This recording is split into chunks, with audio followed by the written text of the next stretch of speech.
Welcome.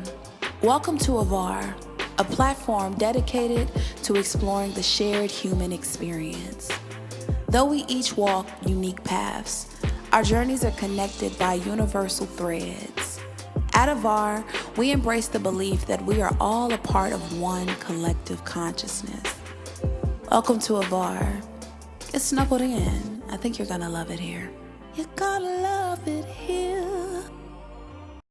Welcome back to a brand new episode of the AVOR podcast. I am your host, Wasilagiwa, and today we have a reoccurring guest on the couch. Okay, this is my sister, my friend, the person that makes me laugh the most, Tiara Lazard.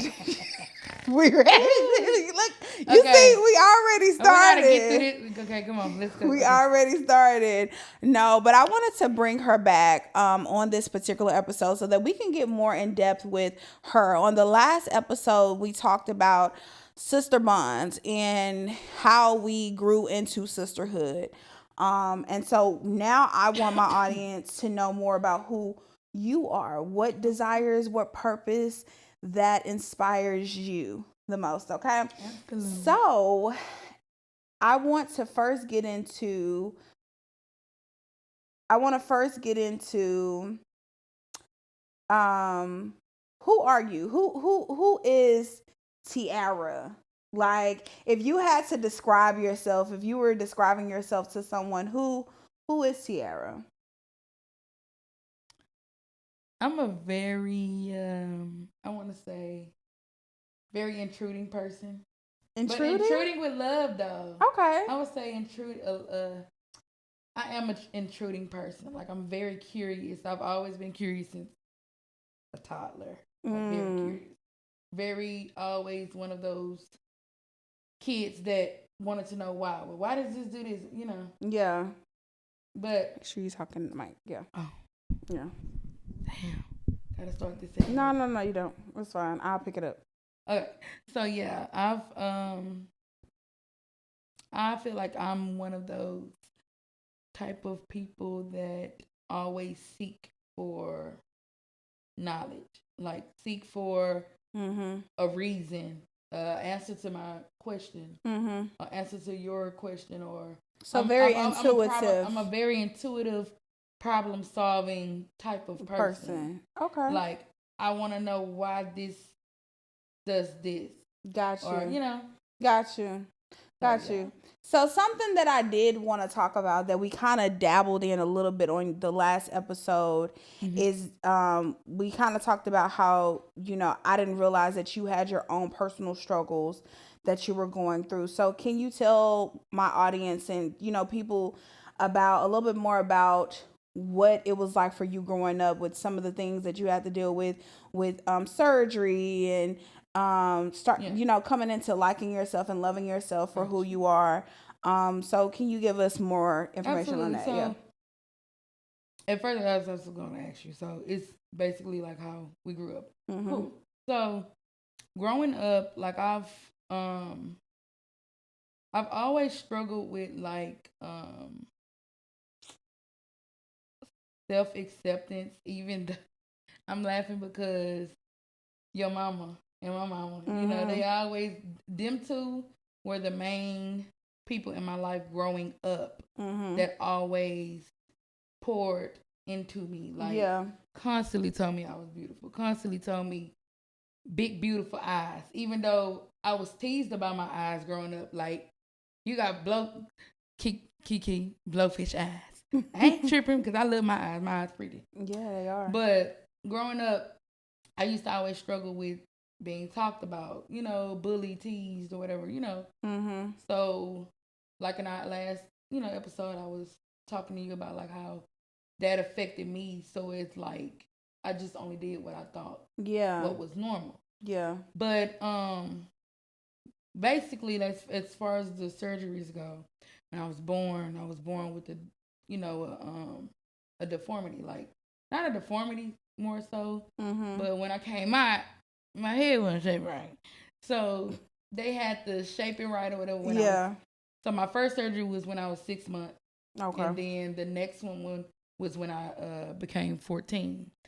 So is there like a proper or a medical name term for it? So from what I was told when I had it, because I've had it 3 times. I've had the surgery done 3 times, 3 different ways, actually. The first time was, when I was 6 months old. That wasn't when they were, up to date, up to speed on the medical, terminology. Not terminology, but the intelligence of robotic, procedures and everything like that. So, I had it when I was 6 months, and then 14 came. They actually printed out me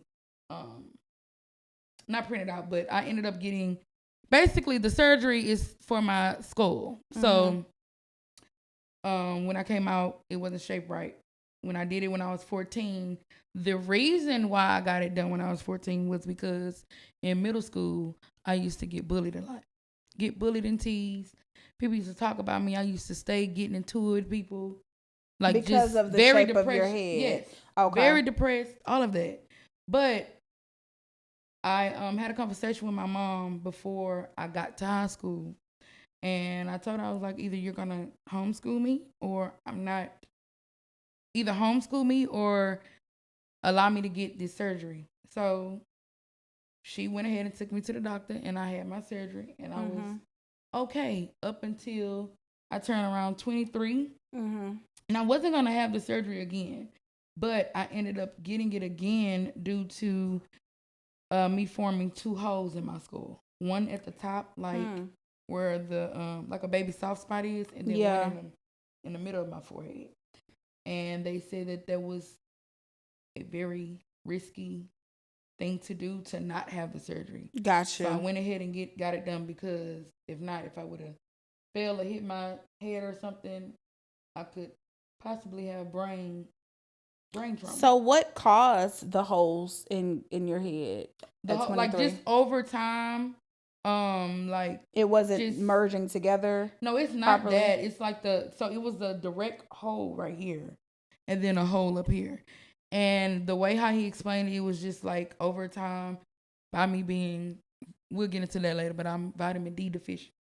So by me being vitamin D deficient and like other deficiencies like anemia or, it caused like my bone to not fuse. To not fuse, but to wear over time. Oh. Because of the spot. Gotcha. Like when I was 14, they had to shave some of my skull to shape it right. So it's like that part over time. 14 to 23, that's like 9 years difference. So it's like over time, Yeah. So they had to end up putting 2 plates and 6 screws. So I have a plate up here about this big that go from here to here, and then I got a little small plate about this big at the top with 8 screws. But yeah. So question, was that painful? Like after surgery? Like, what did it feel? I'm just curious, because that sounds excruciating. When I was, the only time was 14 and then 20. So when I was 14, the surgery went well. I was in surgery for a very long time. The first one was 6 hours when I was 14. Well, not the first, the second one. I was 6 hours. And I was fine up until I came out of surgery. When I came out, I guess I must be allergic to something or whatever. Yeah. And I ended up having to stay in the hospital for 2 weeks because I couldn't hold nothing down. I couldn't even hold down water. Wow. Like just regurgitating, like everything. Anything that I put down. They couldn't find an IV, so they had to keep me there because I wasn't consuming anything, and they were just scared that I was going to be malnutrition. Gotcha. So, that happened. I was fine. That actually, I healed quicker because I was, when you younger, you heal quicker. Yeah. But when I turned 23 and I had that surgery, oh my God. The surgery wasn't, actually the surgery was only supposed to last 3 hours. It lasted 8 because they miscalculated something and they didn't shape. I guess the plates didn't fit. So they had to go back and redo something. So I was in And surgery. how old I was was you? under for 8 hours. And how old was you? 23. Okay, this was when you were 23. So 23 was when you had your last surgery. The last one. Okay. And the recovery, traumatic, honestly. For real? Yes. Like when I came out of surgery, you know how normally they try to get you to move or, make sure that your brain function is there. Yeah. So they try to make you do some type of physical activity. Yeah. So they tried to get me to stand up. Uh-huh. And I don't know why, but the lady didn't have a physical therapist or a nurse assistant to come in and a PCA to come in and assist her with getting me to stand up. Instead, she actually got my mom to help me.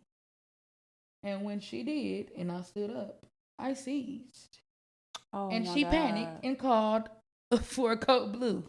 Lady, why would you do that? I mean, but she didn't know what was wrong with her baby. I don't care. Cold Blue, I mean, you were seizing. But that's not the cause. That's not a cause for you to call Code Blue. Code Blue is if I'm flatlined. That's for a heart attack. Wait, who called Cold Blue? The nurse. Oh, I thought your mom called Cold Blue. She can't call no Code Blue. Yeah. But the nurse called Code Blue. Instead of going to go and get a PCA or a physical therapist to come and assist her, she got my mom to get on the other side of her and help me get up. And when I stood up, I seized. And that's crazy. Seized on the bed, and she called Code Blue. And I don't think I remember because I can hear, when you see, you can hear everything. You was like kind of there. So I heard her call Code Blue, and I'm like, what the fuck? Because I'm seeing, what the hell going on? All I remember is me getting up and the Band-Aids bleeding on my head, and I got oxygen in my nose, and I'm just like, please don't let me die. Telling the doctors, please don't let me die. About 15 people in that room.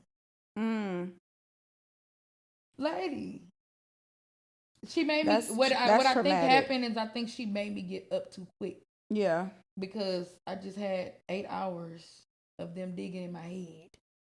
Yeah, not on my brain, y'all. Exactly. Everybody think that I done had brain surgery. No, it's on your skull. It's skull reconstructive surgery. So yes, that's what it is. Yeah. But, yeah. The recovery at home was horrible too. It was very scary. Yeah. Yeah. But I'm glad that I'm here still. Yeah, it's a blessing, and I think I remember the last surgery when you were 23, being around a little bit around that time. I'm glad that everything worked out. Because I'm gonna have to be somebody. I would have to be somebody. I don't know how it would feel if if I had lost you or anything. But yeah, they were scared because I remember my mom was like that. Whenever I start seizing, they just, because everybody was in a room. My mama, my sister, Kiki, my mama, husband at the time, Jasmine. Yeah. And I think my other cousin was there. And they just rushed everybody to get out because she was scared and she didn't know what she was doing. Yeah. And my mama was scared too. But I was just like, lady, gosh. Yeah. Like. Okay. So I want to pivot now. Okay. Cool. So that's like a little background of like, some of the physical struggles that you've had to overcome and endure and stuff like that, which I think it's more so to the testament of who you are, that you're still here, that you're still thriving, and that God isn't done with you. Absolutely. Universe isn't done with you. And so I'm glad that you have that, and I feel like God will use that, Absolutely. Use that definitely as you go forth in life and stuff like that. So I want to pivot, and I want to know, what does Tiara, I always be having these deep questions, but what do you feel your purpose is? And I always ask you stuff like that. Always ask me that, and I don't be knowing what to answer. I just feel like when it comes to my purpose, is to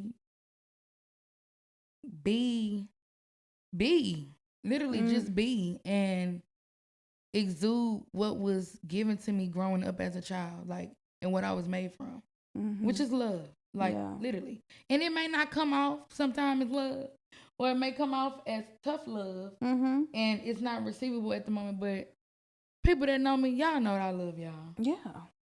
For sure. For sure. Why? You know I love you. I love ya. Okay. I love you. I love you. And there's nothing you can do about it. Okay. All. And love you dearly. If I've ever loved you, I still love you. I have no issue. Okay. Period. And that's all that you can do. You know, I think some people, you know, have like grand purposes, and then some people's purpose is to solely exist and to give love and light. And I think that is what all makes us important pieces in this ecosystem. People don't understand. You know, a puzzle piece. Yeah, they have small pieces. They have large pieces. They have very cut and dry pieces, and then they got them pieces that just go curve out. Exactly, but they all are important to creating the larger picture. So I definitely agree with that. Okay, so we about to for real pivot. I'm trying to see, do I want to get into a segment first? Should we get into a segment, or should we? Yeah, let's get into a segment. Okay. Yeah, let's get into a segment. Okay. So the name of this segment is called. Wait. Okay. Hold on. Give me a second. Give me a second. The name of this segment is called Press Play. Okay. So we gon' press play. Press play. Yeah. Press play. We gon' press play. So essentially what I'm going to do is give you a scenario, right? You have to pick the very best song. You know we are music heads. You have to pick the very best song. Let's go. For that scenario. Let's go. Okay? Ha! So let me see. I gotta think of a scenario. Okay, you know what? I'm gonna give you the same scenario that I gave Bree Will. Okay. So your man, very much your man, hits you up and is like, babe, I need you ready at this time. Wear this. Put this on. Be ready on time. I'm gonna give you two songs to choose. Okay, you're gonna have to pick two songs. So what are you listening to while you're getting ready? And then also, what are you listening to when you in the car with him, hand on thigh, and y'all going to where y'all going? So you got two.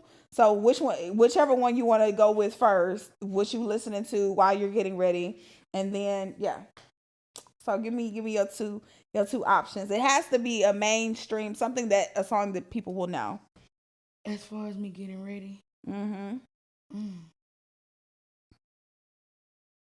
Yeah, like you getting ready, you getting in the mood. I don't know why, but Rocket just came to my mind, baby. Rocket. How Rocket go? Let me sit this ass. Okay. Yeah. Okay, so you getting very much ready to like put it on. Yeah. Okay, I like that. Okay, so now we gonna switch gears. You in the car with him, hand on thigh, right? He's taking you where you need to go. It's late at night. Like, what song is playing in the car? We stay together, so you telling me go get ready, and it's late at night. Yeah, but he picking you up. He just got off work. He picking we finna go ride and cruise the city. Okay. You could be cruising the city, or you could be going to a location. But what is it? Going to a location? Yeah. Either one. So what song is playing on the radio? Why, but that Jay Howell. Jay Holiday? Jay Howell. Oh, which one? When we making love. Okay, that's a good one. Now, my favorite song by Jay Howell is Faithful. Oh yeah. So tired of being faithful. Really and truly, that whole album. Hey, you did your thing on that album, Jay. Yes. You did your thing on that album back in 2019. It was on you and Lucky. Yeah. Y'all was in my ear every day. And what I love about him is I'm an artist myself, so he's a passionate singer, and I love that. Okay, so we got your two. We got your two.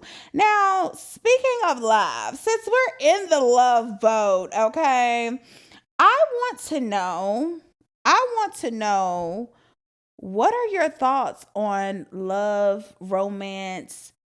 Is that something that you see for your foreseeable future? Is that something that you want? Do you want romance in your life? Do you want a partner? Do you want marriage? Do you want kids? Or just in general, what is your thoughts on love and relationships? For myself? Yeah, for yourself. Right now, I'm focused on myself, but self-love is the best I would love. say this. When it comes to romance and relationships and being with someone, I feel, and it sounds so cliche, as far as come healed or, that's a given. You got to do that. But everyone is not going to be 100% there, because once you start talking to someone and you're really getting to know them, it's gonna take for some things to trigger you with that person to see if there's somebody that you know. So question, because I feel like you brought up a valid point. Do you feel people run when they are triggered and people exit situations? They do. And it's not even much necessarily run. I feel as though that some people, they do stay too. So you feel like people stay longer than they should. They stay, and they like the toxicity. Or not even just because they like it. It's because that's what's norm to them. That's what they're used to seeing. Gotcha. Or that's what they're used to being in. Gotcha. Because it's not even the norm. It's just a familiar place for them. Like, and instead of them having a partner that I feel like if you are not on your own healing journey and you're actively doing the work, and what I mean by actively, I mean being honest. Yeah. Because you can do the work. Honest with yourself first. That's what you got to you can do the work, but are you honest within yourself? Yeah. Because if you can't do that, and then if you meet a partner or meet someone that ain't doing the work either. Yep. Y'all colliding into some bullshit. Y'all just steady running on the hamster wheel. Okay. You're running on your own hamster wheel, and he done jumped on with you. Come on. And y'all chasing each other. Come on. Now, if you not there all the way, and you meet somebody and he's willing to work with you, then that's a beautiful thing. Yeah. That's somebody that's patient with you. Or vice versa. If she meets you and she's willing to work with you or accept what you got. Yeah. I feel like that's a beautiful thing, and everything ain't for everybody. Nope. And it don't matter what the hell other people saying either. Come on. Because so let me I want to ask you this. Let's bring it back to you. What do you see for yourself? Is that something that you see in your future? Because I do know that you have had your experiences with relationships, and they haven't all been pleasant. You haven't always got, speaking as your sister, you haven't always got your needs met in relationships. And being that we are people who have really great hearts, we tend to maybe give too much to the wrong people. So with all that you've been through, do you see yourself being in a place, let me say this, see yourself being in a place to receive the greatest love of your life? Ooh, that's a good question. To receive the greatest love of my life. Yes. Because wow. Yeah. What? Yeah. Hey. Yeah, I could see myself being in that place. Okay. Do you think that you're in that place now? No. Not right now. Okay. I got a lot more work to do. But I've done a lot of work too. Yeah, you have. But ain't nothing gonna be perfect. So, and I think that's another thing too, is something that you taught me, because I have, what I've realized about myself is I have a bit of perfectionism with what I felt like I needed to be as a woman to a man. And when you realize that a lot of these, I'm not trying to be mean, but, and I don't think it's being mean, I think it's being honest. A lot of these men don't even know the full totality of who they are. So you thinking that you need to be perfect. No, you need to be on your journey. You need to be in motion and healing and growing and expanding, but no one is perfect, baby. And so that is something I think that you taught me, because I was very like, you know, I got high standards when it comes to men, and I'm not gonna change that. It just is what it is. You better not. But I realized that, and even a guy who from my past made me realize, like, I didn't have to be perfect, because he told me one day, I remember I was talking to him, and I'm gonna get back, but I was talking to him, and he I was telling him about, like, I feel like I need to be this, and he looked at me like with all seriousness, and he said, be quiet, Wasila. he said, he was like, you don't have to be perfect.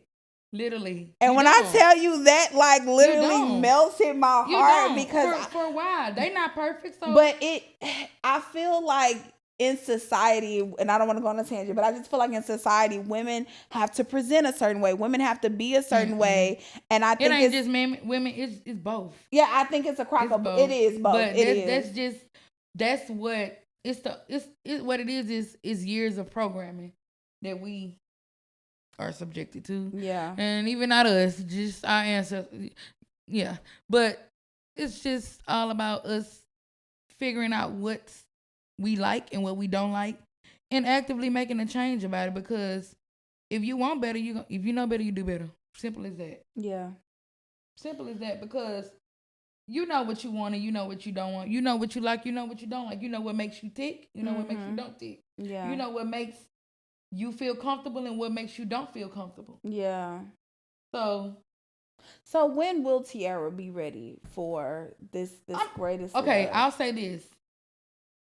And I'm always gonna be on my 10. Also, hey man. Also, it's about the equal yoking, right? So, for prime example, I always say this: if you say that you want to be a wife, then you need to be presenting as a wife, absolutely, or in your regular life, absolutely. So, what do you think is going to take for you? Of course, healing and things of that nature, but what do you think is gonna take for you to be ready?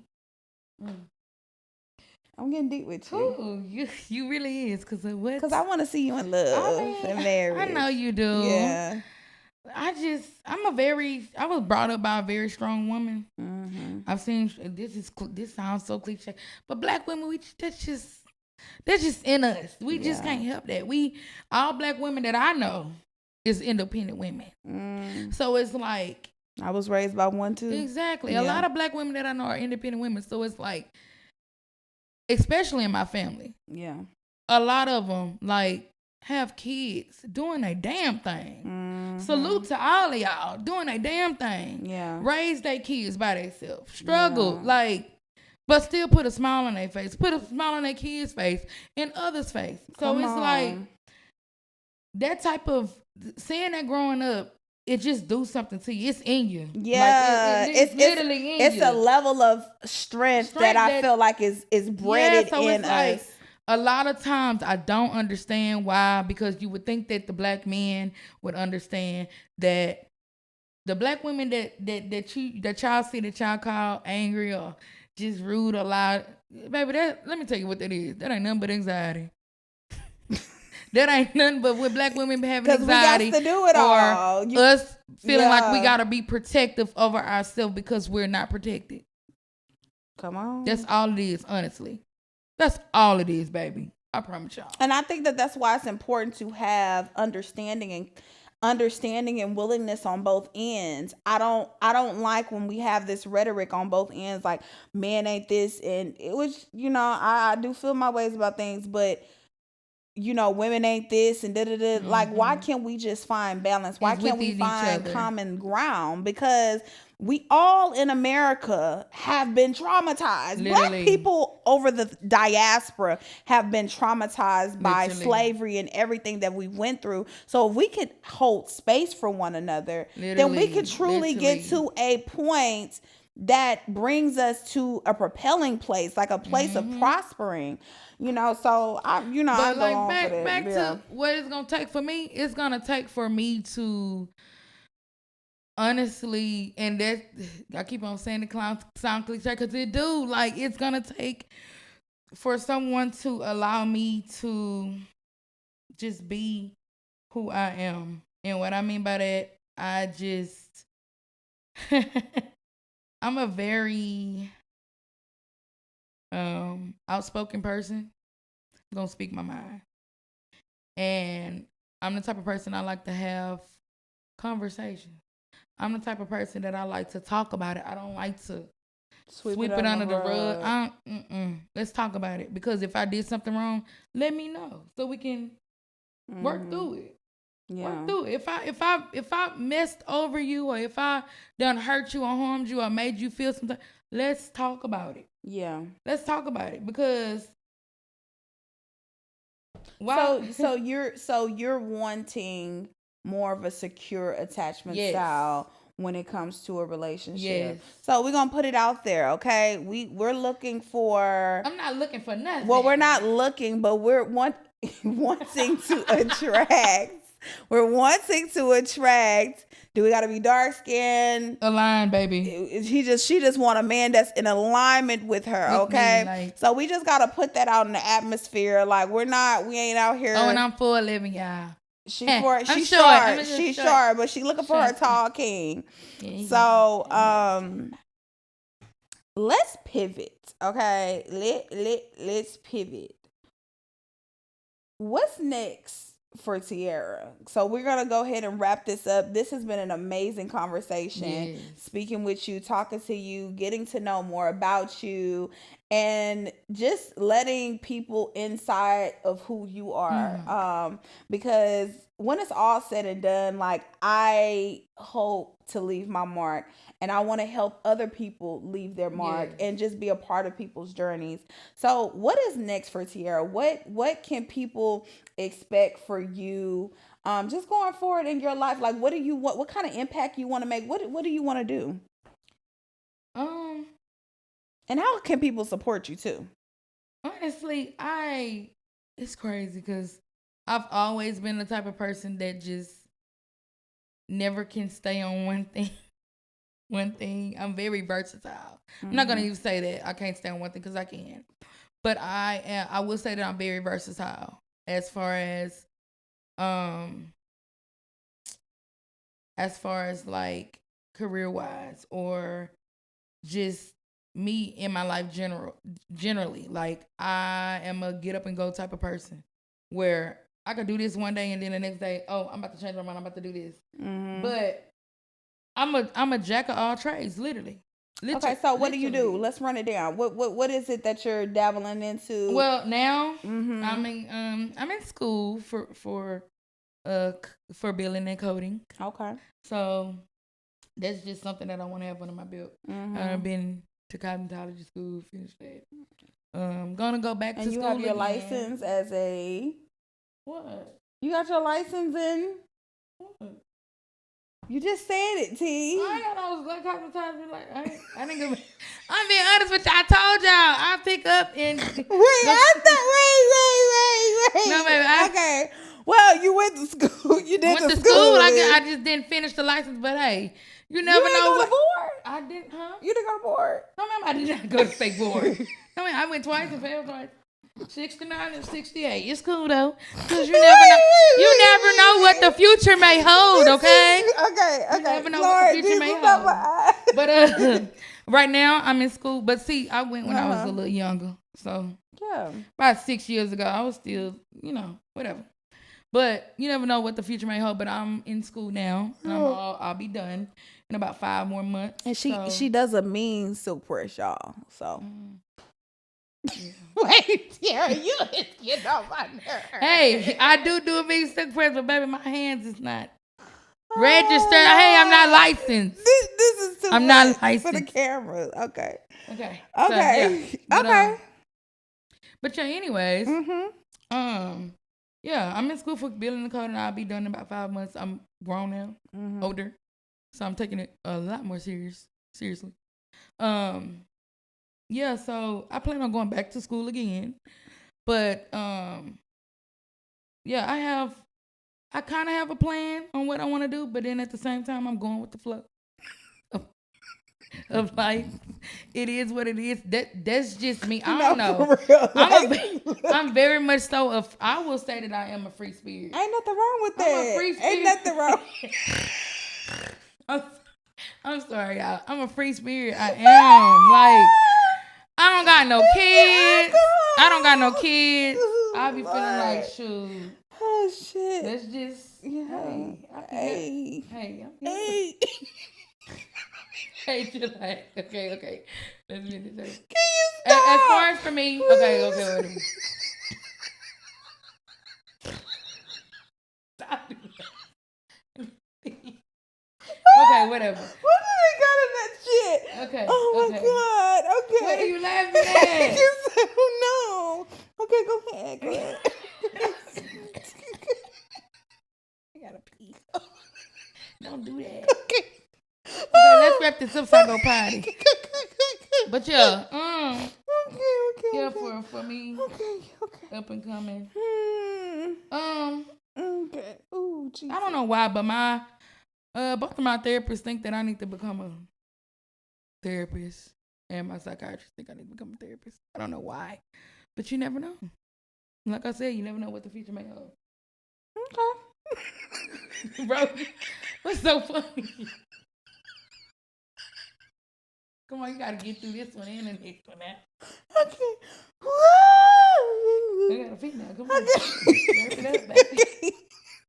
Come on, wobbling. And that battery is getting heated. It is. Okay, so this is. Wait. Breathe. Okay.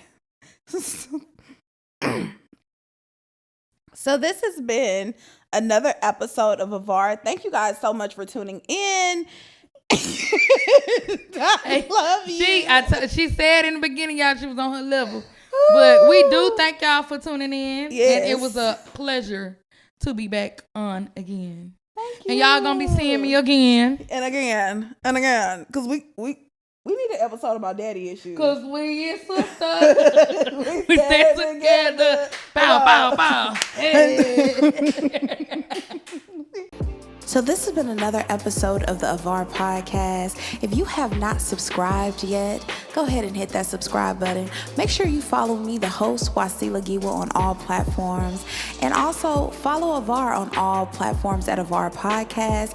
Beat provided by Esquire, one of the greatest to ever do it.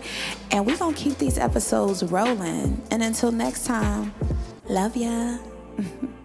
Peace.